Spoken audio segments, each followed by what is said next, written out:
Salve, salve galera, tudo legal, tudo beleza? Vamos a mais uma questão do dia. Lembrando sempre, para você ter acesso às questões que eu posto diariamente no Instagram, basta me seguir, @professor_Rosenthal.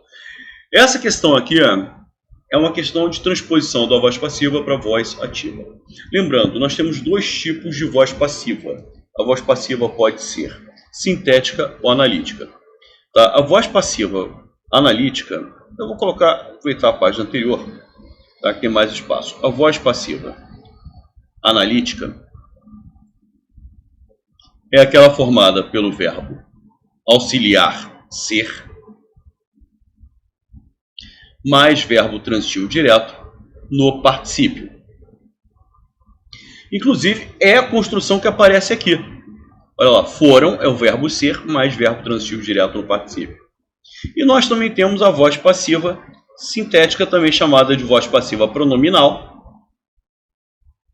Tá? Voz passiva sintética pronominal. Por que pronominal? Porque é formada pelo verbo transitivo direto mais o pronome apassivador. O pronome apassivador ser. Beleza? Maravilha. Então, só que ele não pede para passar. Aqui, por exemplo, você tem uma frase em voz passiva analítica. Ele poderia solicitar a transposição para a voz passiva sintética. Se ele pedisse para passar para a voz passiva sintética, por exemplo, qual seria a resposta? A resposta seria a letra B de bola. Olha lá, analisaram-se três fatores.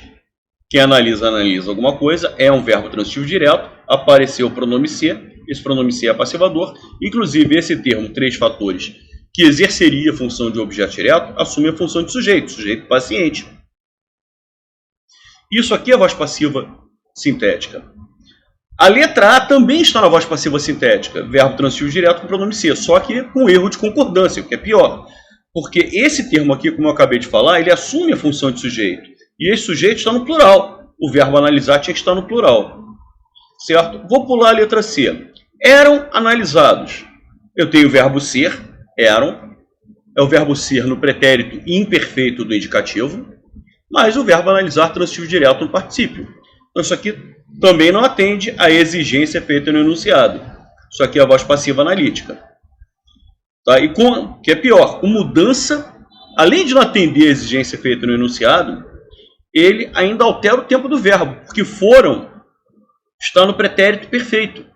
Dá uma ideia de passado com caráter pontual, isolado. E eram está no pretérito imperfeito, que dá a ideia de passado, mas com caráter habitual, costumeiro. E a letra E também tem a voz passiva. Só que voz passiva analítica. Olha lá, o verbo ser, mais o verbo analisar, que é transitivo direto, e está no particípio. Certo? E ainda com a inserção de um verbo no gerúndio. Quer dizer, isso tudo aqui é voz passiva analítica. Ok? Bom, a única que está na voz passiva que está em voz ativa é a letra C. Eu não tenho verbo auxiliar ser, nem verbo no particípio, formador da voz passiva analítica. E não tenho o verbo transitivo direto com pronome ser. Eu até tenho o verbo transitivo direto, mas eu não tenho o pronome ser. Inclusive, justamente por não ter o pronome apassivador ser, que é formador da voz passiva, é que esse termo aqui, inclusive, continua sendo objeto direto. Ele continua sendo objeto direto. Ele não deixa de ser objeto direto para ser sujeito, como aconteceu com a letra B de bola. Tá? Então, aqui está na voz ativa. E o verbo, a forma verbal analisaram, está na terceira pessoa do plural porque o sujeito está indeterminado. E por que ele está indeterminado?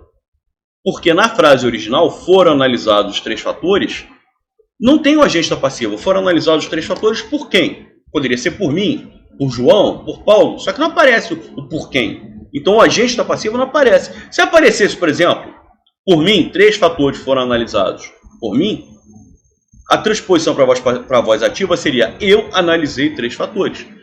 Mas como eu não identifico o agente da passiva, quando eu passo para a voz ativa, eu coloco na terceira pessoa do plural para indeterminar o sujeito, para indeterminar quem fez. Da mesma maneira, quando eu falo, foram analisados três fatores. Foram analisados três fatores por quem? Não sei. Analisaram três fatores, mas quem analisou esses três fatores? Não sei. Então, de uma maneira ou de outra, quem praticou a ação tanto na voz passiva analítica, que é a frase original, quanto na letra C, que é a voz ativa, que em prática ação não está identificado. Então, a voz ativa, que é a exigência feita no comando, aparece efetivamente na alternativa C. Questão bonita, não? Maravilha, galera. Continue me seguindo. Amanhã teremos outra questãozinha linda e inédita para vocês. Um abraço.